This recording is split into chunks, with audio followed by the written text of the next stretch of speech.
And we are live. It is Friday. Oh my goodness. August. No, I'm kidding. April 12th, 2024. Glad to see everybody. And my audio test is working, but I have to turn off the audio here. Okay.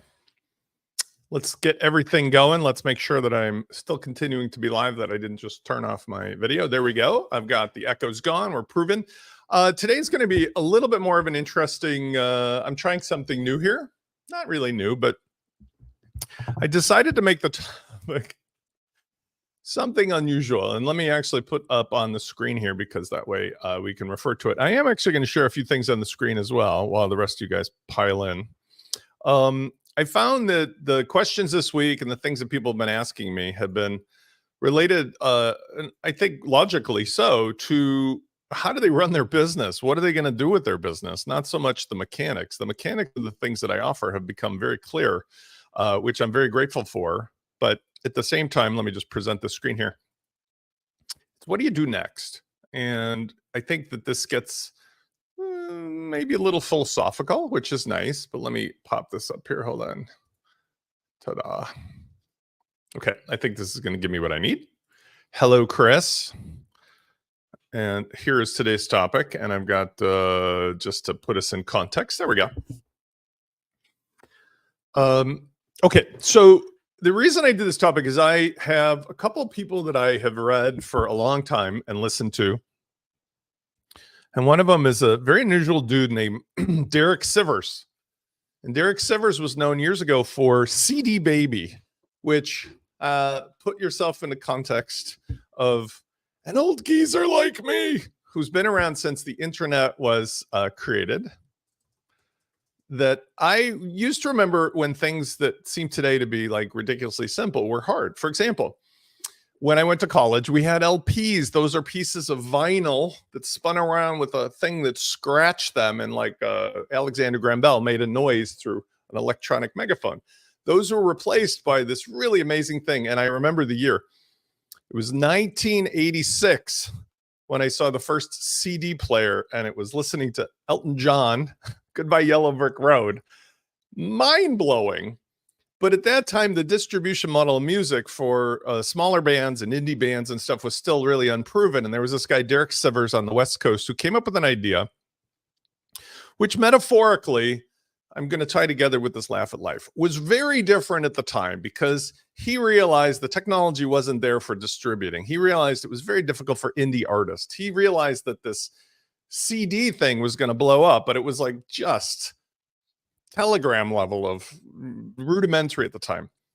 So he hobbled or cobbled together at that transition phase of the world a business that was kind of revolutionary. It was that people would be able to buy indie music from this was early days of internet, so there were still the websites, but it was very, very rudimentary. And he, like myself, I mean, or me like him, would do some of the coding. He built a website where people could buy online and then probably mail a check or Western Union the money for a CD of an independent artist or a band. And then here's the really remarkable part. His story gets better because what he decided to do was he didn't have like a gigantic publishers clearinghouse, and he didn't have one of those things that sent out a trillion, physical mailbox spams a day, like in the original record clubs. So he would just respond back with an email, something very funny, haha. The elves are really busy putting together your order, and it may take them a couple days because Santa's keeping them busy, blah, blah, blah. And I'm botching the story, but the idea was he didn't try to be more than he was. He didn't try to be like, oh my God, I'm freaking out. This thing's succeeding and I don't know how to fulfill the orders. He took the situation that he really had in front of him, and he was really straightforward, because it was very tongue in cheek that, look, chill the F out. Like, I'm going to send you your stuff. But instead of saying chill the F out, he was like telling a funny story that people as human beings really appreciated, because it was very contrarian even in those days. And it's representative of the kind of stuff now. And when you get a response back that is clearly clever and is clearly a funny haha and is clearly designed by somebody who understands how human beings experience life and think. It makes you realize that there's like another human being with the same problems and the same worries and the same concerns you are. And you could just be like, hey, man, no worries. This is great. Send it to me when you can. And the reason that this is important as a takeaway is Derek has, let me flash forward. The business did extremely well. It grew beyond his wildest dreams, and he ended up selling it for, let's say it was millions and millions of dollars. I forget the number, but it was tens of millions of dollars. Except instead of taking the money and becoming one of the biggest D-bags in the world, like some people are, when they get more money, they become worse. It magnifies their personality.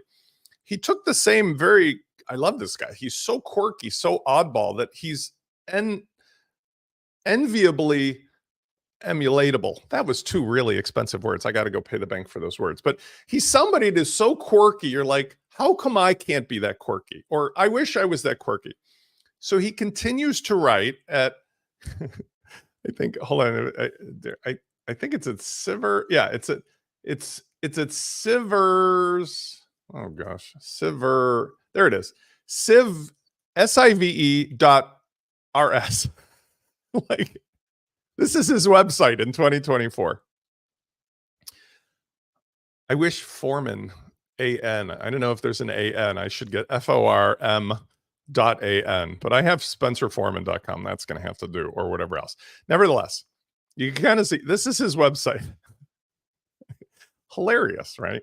And by the way, this is the reference. This you should check this out. This is called How to Live. He sent me an email today about this, and he gives away most of it, honestly, for free if you scroll down and you can click these links.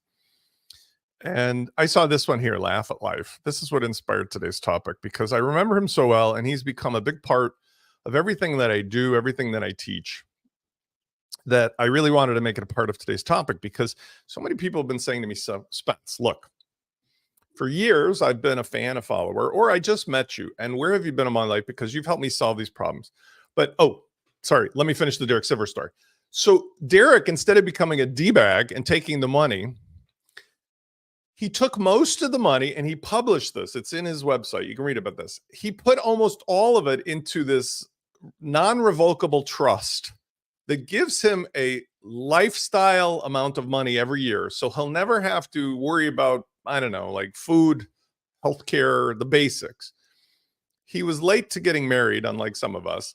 And so he went off and just went to Asia, found himself just traveling the world, writing in a most quirky and amazing way. But he didn't take the money to become a big D-bag. He just quietly did his thing. And every time he writes stuff, it's so amazing because he's so human and so relatable. And he understands, as I'm going to try to explain to you my version of it, life is like signing up for a Neil Simon play on Broadway, or it's like signing up for a TV series on Netflix or a network, or it's like somebody who decides to go off and join, I don't know, the Foreign Legions or something.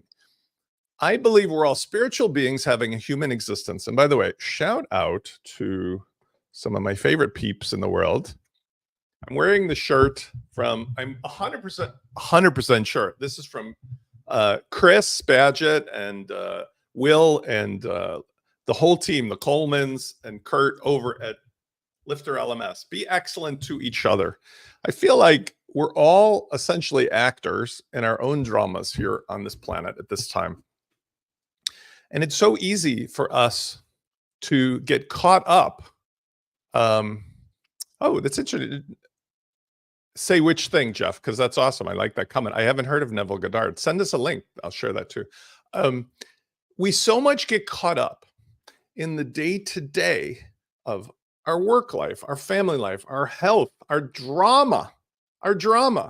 But I want to put this in context because I come from a very liberal Eastern European Jewish family and background. I am not religious, but I am very, very spiritual, and I'm very practical. And comedy and humor is a big part of my cultural background in this life.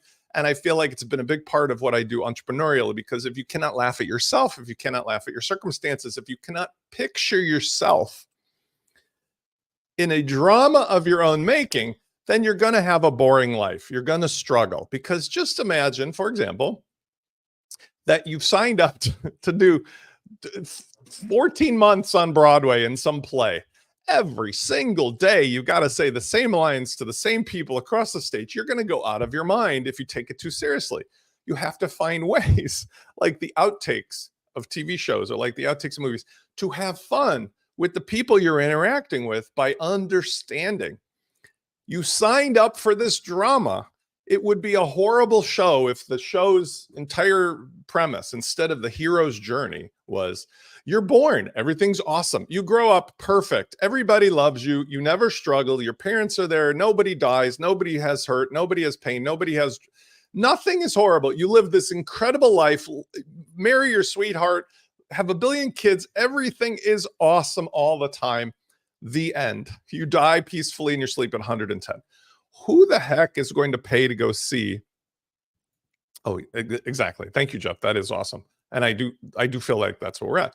So who is going to pay to participate in watching that show? Like, who wants to see the awesome show? Now, the reason laughter is great is because when you perceive yourself as an entrepreneur, as a creator, as a human being, as voluntarily having signed up for this, even if it's hard for many of us to figure out all the mechanics. I'm still working on this. And I hope someday before I die this life, I'll figure out the mechanics, or we'll all know. It would make it, to me, much more interesting, because the number one thing that bugs me all the time, and the older I get, the more I understand this. I have aging boomer parents who I love to death. I had an amazing childhood. I did. But when I got in my 30s, I started to see the difference between my generation, Gen X, and the boomers. The boomers were the children of the people who won the world of World War II, got everything handed to them. And I'm not going to rail on boomers today, but what I want to say is, like, when you see a typical 80-plus-year-old today, zero patience, everything is a drama, everything is a complaint, everybody's stupid, everything's wrong, everything is, why are you so lazy, why are you blah, blah, blah, blah, blah, blah, blah. And they live forever. They've sucked up all the resources of the planet, the money. They still run the governments.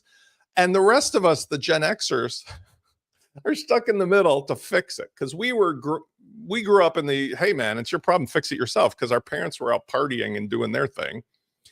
Our children, I worry for, but I hope that we can deliver to them a perspective like a Derek Sivers would give, a perspective like Neville Goddard, or the, in my own research, many of us who become more enlightened as spiritual capitalists appreciate. Why not view the world like we're all actors in a really fun play, in a really fun movie, that we can have all the outtakes and the giggles and the laughs that we want, even when serious shit is happening? Why? Today, I got an email from somebody who was on my list about this long, the same email you guys got, to show up to the office hours. It's like, hey, I'm talking about laughing at life. Why don't you join me or not? Now, I don't know how people get on my mailing list. I don't spend a lot of time curating it. I have thousands of people because I've been doing this for a long time. But this person was so angry. How did I get on this list? Stop sending me this crap. And I could tell immediately this is a boomer response. This was somebody who never took the time to laugh at life, never took the time to think, because I can appreciate why getting a phishing message or a tax bill or like you owe me money thing or this is just, hey, I'm going to talk about laugh at life. And the name on it was clearly signed up for by her assistant or by somebody else. And there's a gigantic unsubscribe link on my email, but she was not having fun. Maybe she was having a bad day, which is okay too. But just the idea of, when we all suffer, like, business is hard, a relationship goes bad, our kids disappoint us, our parents are my mom came over the other day so I can help with the email. They drove over at 9:00 at night, and her and her boyfriend sat on my couch, having come from the Kentucky Fried Chicken, and they smelled like burnt oil. I just had the house clean, and they yelled at each other for an hour until I finally said, can you guys go home now? Because I really want to watch my show and go to bed. If we cannot laugh at how ridiculous life is or people are, it just gets old fast. And as one who's also been struck with the, in this life, the desire to control every situation, but realizing that I can't, Laughter is the only thing that wins every time, along with, like the shirt says, being excellent to everybody. I use the term, I love that, Chris, keep a childlike energy in us as we age, right? So, like, I like to use the golden rule. There are many people I come across on a daily basis who are D-bags. There are many people in my professional workspace who I have questioned to their face. You are now 100 millionaire. What the hell are you doing being such a D-bag to all your customers? Is this the lesson you want to give to your child or your children? Is this the legacy you want to leave? Because here's the thing, in a world of 8.5 billion people and growing, with lots of challenges in front of us, and in a world where capitalism, believe it or not, capitalism has proven to be the solution to our problems, but it needs to be balanced against what's been happening, which is a divide between the ultimate haves and the people that have nots. We have to weave into that story laughing. We have to weave into that story being good to people. We have to weave into the story laughing at life and how ridiculous people can be, whether they're our customers, our vendors, our partners, the people in the space, because otherwise we start going after ourselves, going after each other. All right, so let me give you some practical examples. I'm going to weave in the Derek Sivers thing. I have spent my entire life since 10 years old, and I've told some funny stories about how I first learned I was an entrepreneur, when I packed up my dad's porno mags and went to camp and rented them.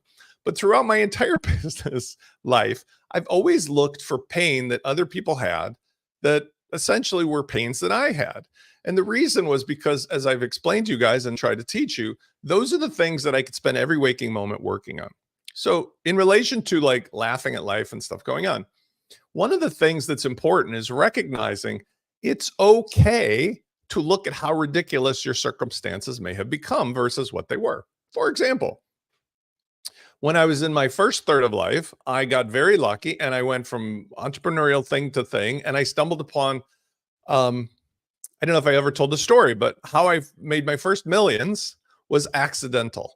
I'll tell you the short story, but the laugh at life part is I went to law school after being in college. In college, I ran a balloon business my junior and senior year with a bunch of other guys, and we rented a house that was a real shithole. And the landlord was a slumlord, and we paid the whopping sum of $800 to rent a 4-bedroom house with a garage and a driveway. Think of that. That was 1987 and 88. I got my first taste of renovating a house because this slumlord never came around. So I fixed up everything in the house and made a really cool place for us to run our business and for me to have the whole basement as my, I mean, I had all the toys down there. It was still a shithole, but it was like I had a dark room and I had like a band space. I had all this fun stuff. When I graduated and I was going to go to law school, I decided, why would I rent again? I bought a house for $32,000. 32,000, a 4-bedroom ranch. I had earned money from the balloon business, which I put on the down payment in a world where interest rates were between, I think, 11.5% to 14%. I had to have my grandfather co-sign a loan for me, even though I had a legal job that was paying me, I think, an exorbitant amount of money in those days. He had to co-sign for me because the banks were so strict after the recession of Bush #2. The house ended up being the best party house in the world because I had students from outside the United States who came to go to law school. They rotated in as my tenants, and everybody in law school would come over and have fun. I ended up selling the house for profit. I moved to the city of Chicago. I rented for a while, but when I finally bought a house after a year and a half looking, I bought a 2-flat. And in 1994, right before my birthday, the entire neighborhood burned down, including my house. Lots of other stories I could tell around that with like fate and circumstances. But the point was 12 buildings burned down. Everything I owned was gone in a flash. And thankfully, nobody got killed. Not even animals were hurt. But 12 buildings just gone, like gigantic. A lot of people would be freaked out. Now, I don't know what it came about me, but I was eerily calm. I called the girlfriend that I had at the time. I started over the next morning. And that was what was interesting, because I could have gone into panic mode. I could have freaked out. I don't know what it was about me, but I intuitively felt like this is so absurd. I cannot even begin to get upset yet. I couldn't even process it. But the next day, phone calls came in from the insurance company that you're fully covered and the check's on the way. And I got a call from a real estate broker who said, I want to buy the land. And I'm like, what land? They're like, the land your building used to be on, you moron. And then it occurred to me like a new business had just sprouted up. Like after 2 years in a recession and all this crazy bank behavior, there's people who wanted to buy land. Like I had no idea. It took the tragedy of this ridiculousness to shine a light, even in my young entrepreneurial mind, that like, well, I'm going to swear, holy cow, there's this entire opportunity of stuff that was right in front of me the whole time. And it was just having some absurd thing, like all my stuff burned down, my home, all my possessions from childhood on, gone. And just by being there and maybe not freaking out and jumping off a bridge, not that I would have done that anyway, I was able to realize like this was the total do-over I needed. I know I've told the story about like I got married as a young, very successful millionaire. I got married because all my friends got married. I spent less time picking my wife than I did picking out what I had for breakfast the other day. But at the time when I met her, the circumstances of how I met her, I won't go into that here, were so definitively the same way like the fire. It was like my spiritual side was just red flag, red flag. That's the person that you're supposed to be with. But as I look back on it, it wasn't because I was going to have a 50-year happy marriage. It was because the plan, the play, the Neil Simon play this was the part of the hero's journey where you go from the first third to the second third, where all the crazy shit happens with marrying a person with whom you have amazing kids, but the struggle to become a single dad, and then having another son with another person, and like millionaire, bankrupt, up and down, starting new businesses, getting into all of this stuff.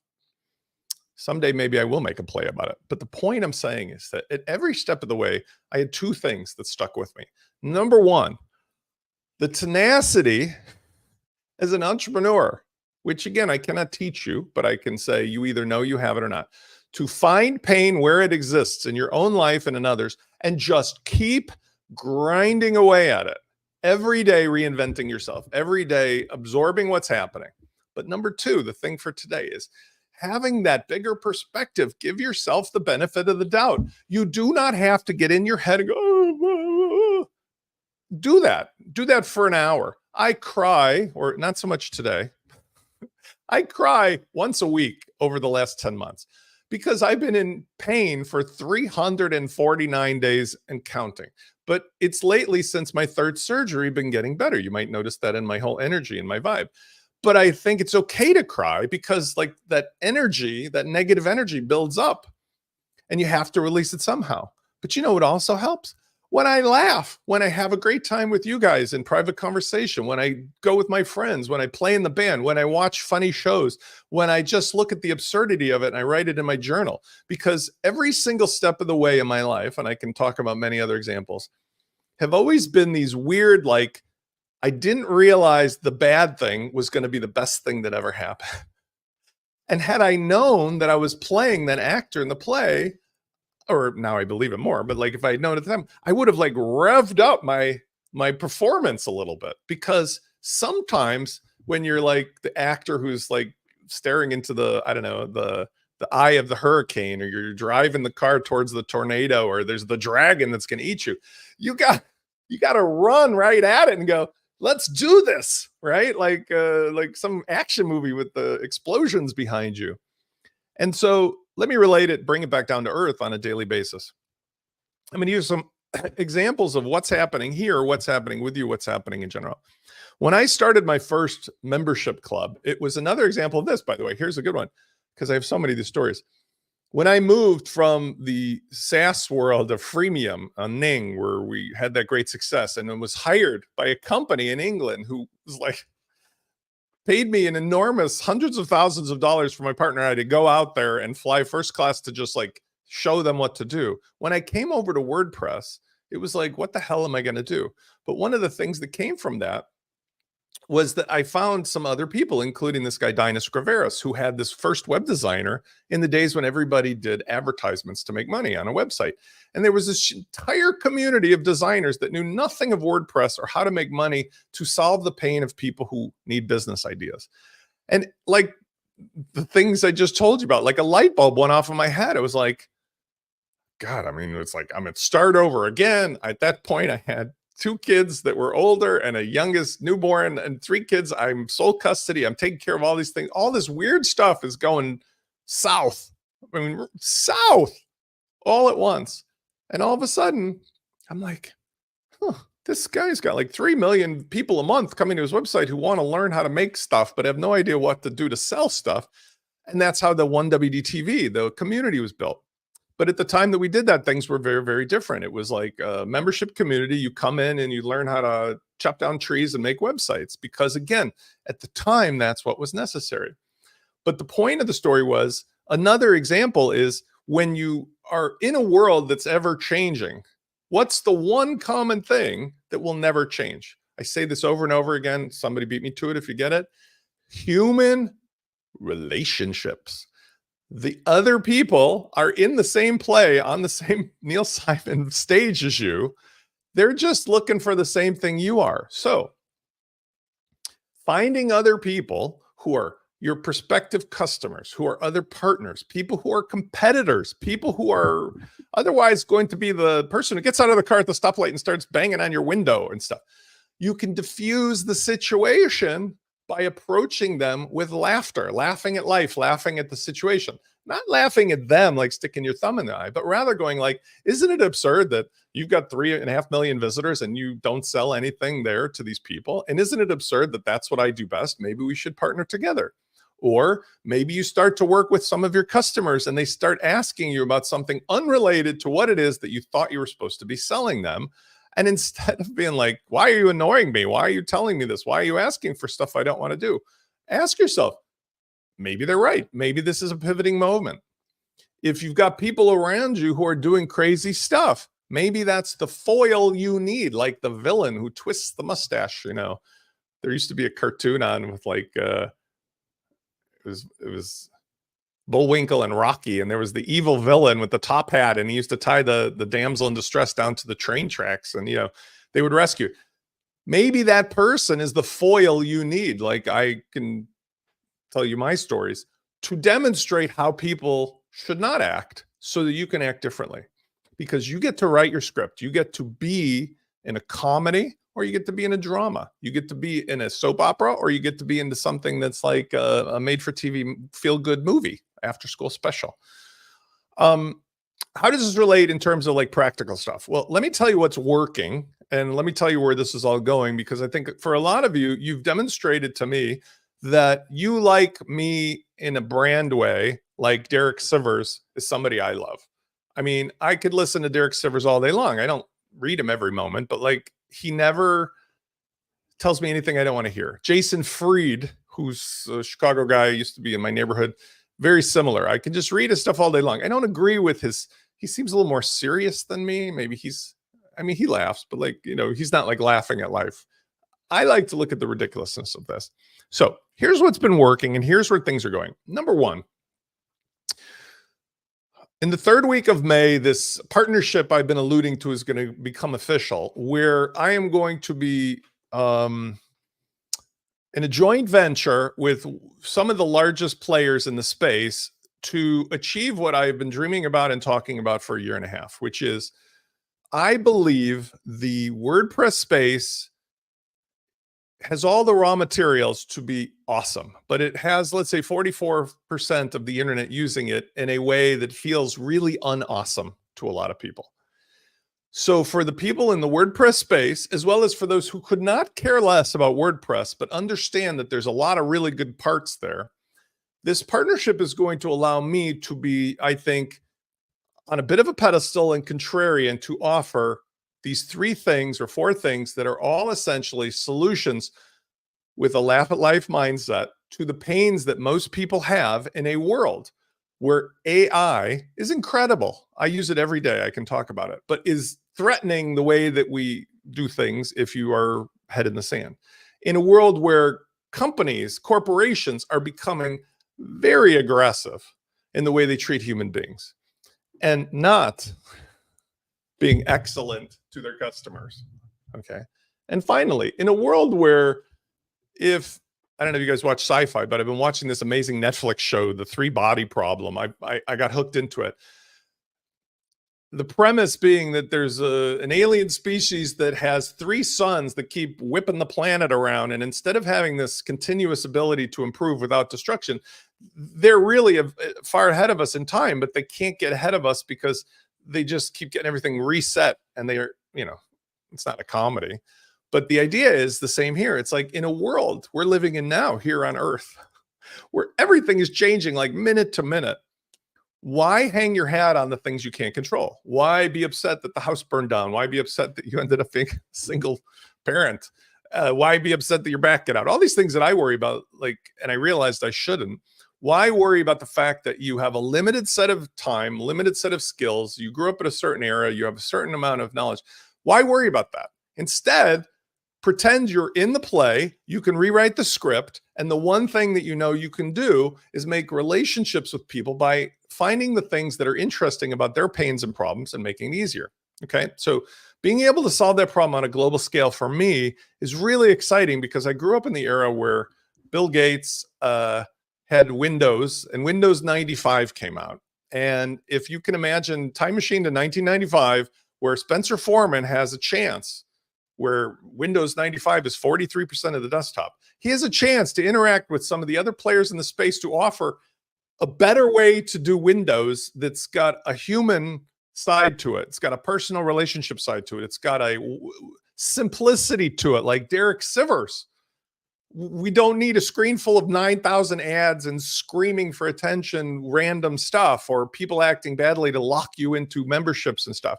If we treated the simplicity of a human relationship or we took it and we applied it to the business relationship. Okay. So a couple things that means, and you can look out for them. And these are, to me, just anecdotal, but to be excited about because there's people, including Chris and some others, who are participatory here. Number one, the things that I offer have proven themselves to be consistent. So the concept of the launch kit for an individual or an agency, where you get all the software, optionally the hosting, and personal support. But more importantly, you get the curated recipes of how to do stuff instead of the incredibly infinite amounts of instructions on how to do everything. If I said to you, you have a refrigerator, like one of these game shows, that's Launch Kit. It has these ingredients.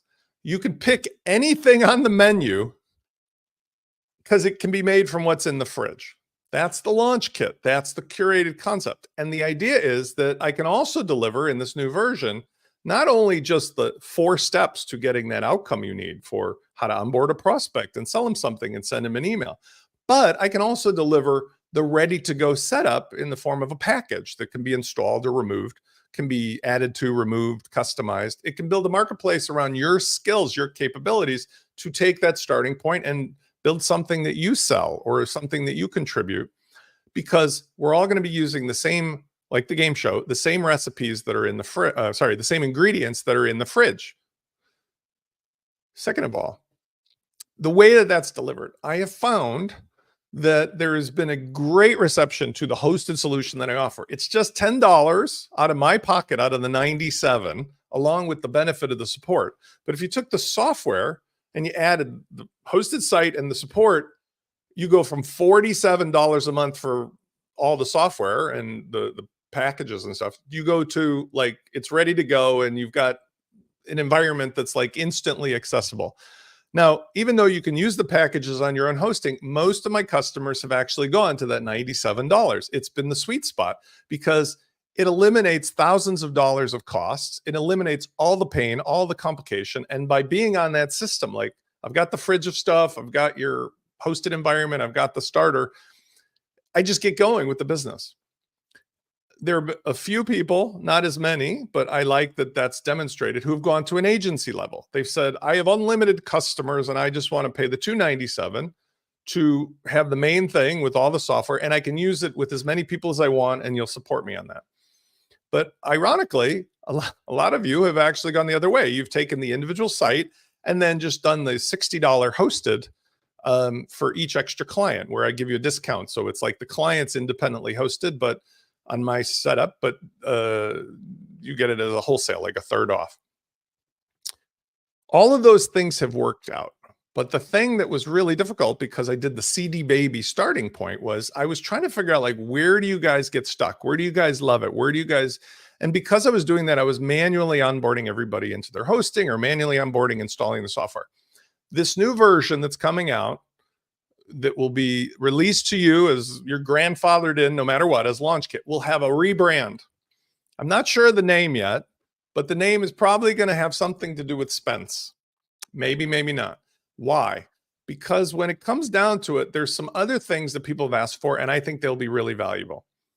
Instead of me randomly just talking about a topic on a Friday, I found that there's huge value today in these very specialized individual newsletters, as well as it's a little old fashioned, but like I was talking about recipes, having a list of stuff that comes out that's curated where, for example, like I said with Derek Sivers, I don't have to stress an email from Derek Sivers, because when he sends out an email, it's this much stuff very infrequently, but when it is, I can click on it, absorb it.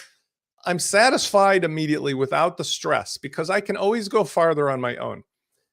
I'm thinking that I'm going to be making what is either a list or a list in a club that will allow somebody to get Spencer Foreman's insight from the top level of the WordPress space, the entrepreneurial space, the things that are valuable enough to pay $10 a month for, maybe, or something like that, but that they essentially allow something less than the software, something less than the whole curated thing, or maybe in addition to. But the idea being is, like, for people who want the knowledge, the information, who want more than I do on the Friday office hours, they want to have access to a space. Maybe it's going to be a Facebook group or something, or maybe a private group where other people who are in the community are available for helping them directly or indirectly. So essentially, summing it all up, I've been extremely pleased with how this year has gone, especially because I built this during one of my most potentially unhappy things. And I've always tried to show up here by, like, rah, rah, today is getting better. And it has.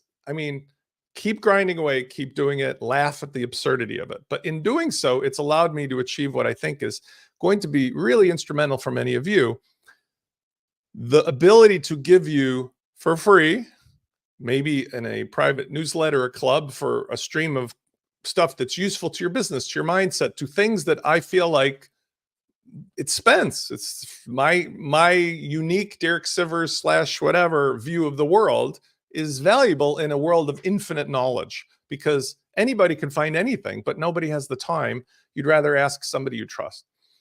The software itself, a la carte, the software with the hosting and the support for yourself or for a whole agency, and then finally the hands-on services. Unlike the question that gets asked to me is, Spence, if you retire, get hit by a bus, decide to, do other stuff, what's going to happen? Well, all of this is owned and controlled. The mindset, the reason not to be a D-bag, is because everything that I'm building is always yours from day one. But having the relationship with this larger team, this larger entity who have a similar mindset, is going to allow me, I think, to finally give up some of the control over my own sort of pivoting capability. I can go left, right, up, down, and move it into a space where I can be delivering more value to you, because I'm not doing the mechanics. I'm not having to do all of the stupid stuff, like I made a video, I have to process it, I have to post it, I have to making the software updates. Yes, I do code. One of the things that's amazing about coding is I can invent stuff for you, launch flows and otherwise, even the launch kit delivery mechanism. I can code that, but, like, is that really my best and highest purpose? I think I'd be better off continuing to navigate the ship for all of us towards, these are the things that you can do with the kit. These are the ways to make money. These are the relationship tips that I find are useful in 2024 and beyond, when the robots have taken over, right, Sarah Connor? So long story short is, I'm not going to say the name of the new company. It's all going to be the same. It's all going to be simpler. It's going to be better for all of you who've been with me all along, because the number one thing I do is I protect and honor our relationship, our friendship, the fact that you've trusted in me, like I have in other people, like a Derek Sivers, to guide me through this thing that I'm doing by giving me your feedback. And when you give me the feedback, yes, you can have a bad day, or you can be scared, or you can be happy, or I love it when you high five and you send in my form and tell me that I've done something to help you. Because I do believe that's all we can do in this life. We can approach that hero's journey with laughter. We can look at the things that could be scary and could be like, what the hell am I going to do with, well, this is a great opportunity because the world is shaking up the snow globe and everybody's trying to figure out what to do. Now all bets are off. You have a better chance than anybody else because you're nimble. And as a solopreneur or a creator, you can go left or right or up and down. Whereas think of that poor schmo who's got like 500 employees and they're locked into a vintage business. What are they going to do? So by personalizing it, by putting up the follow me, I feel like for both those of you who are experienced with WordPress, as well as those of you who could care less but are just running businesses, I'm going to have an offering that is going to be contrarian, approachable, infinitely useful and valuable, but also very specific to Spencer Foreman, along with the partners that I'm going into this with, because I feel like I have consistently tried and sometimes failed, but always apologize. I've tried to live the things that I teach you, which are your name and reputation, having fun, being wild, being like Chris has mentioned, like having a childlike energy as I age. I want you guys to know this is my real hair. I don't have as much as I did. I had a Seinfeld haircut. I don't have gray hair. I have a lot of problems. My brother-in-law looks like Richard Gere. He has every single hair he was ever born with, but it's been white for 20 years. Now, he had a lot of stress like me, but the thing is, I don't stress because I've used these very same techniques. And even in my worst of days, it's gotten me through it, along with my relationships with you guys. So I want to say thanks for listening to my whole shtick here. It's sincere. It's genuine. I really love the fact that you guys have been very vocal about what's working and not. And one last thing I want to leave with. When I did that thing I was mentioning with Dinus Graveris, where we put like his community together with my knowledge and skills, and it became One WDTV, you can look it up. It's available on the Internet Archives. It was really successful at the time, but I made one huge mistake. The huge mistake at the time was not laughing. I mean, because you can look at the old webinars. I mean, I did 2 webinars a week, and it was like me having a blast, having fun. It was like a comedy show. It was that I was teaching people how to sell. And I feel bad because there's many of you who have succeeded in following my advice on the mechanics and how to get customers and everything, but I cannot teach people how to sell if you don't want to talk to people. I can teach you tools that you can do it automatically, but in the world of human relationships, if you don't want to leave your house or get on the screen with people, I can't do that. And I think that's where I failed in that business at the time, because like all of the things I was teaching really came down to go out and talk to human beings. So I will be teaching you things to do and how to do them, but I will never be able to succeed in saying, I'm your voice coach, I'm your psychology coach. I can't teach you how to actually interact with people. So that's my only caveat. I want to say thanks again. I'm going to finish my walk. I went out for 2 laps. I'm going to do my other 2 laps. I'm going to do my taxes today. I like to go down to the wire. I hope you guys have an incredible weekend. If you guys are interested, Chris Latham and I do a show on Saturday mornings at usually 10:30, the topic to be announced. We have been focusing on marketing automation, and I think that's going to carry on, even if the focus is more specifically towards the kit instead of third-party CRM stuff. It's still applicable, and I really love the fact we've been getting some good feedback on it. So I hope you guys have an amazing Friday. Get your taxes done if you're in the US, and I'll see you on the next show.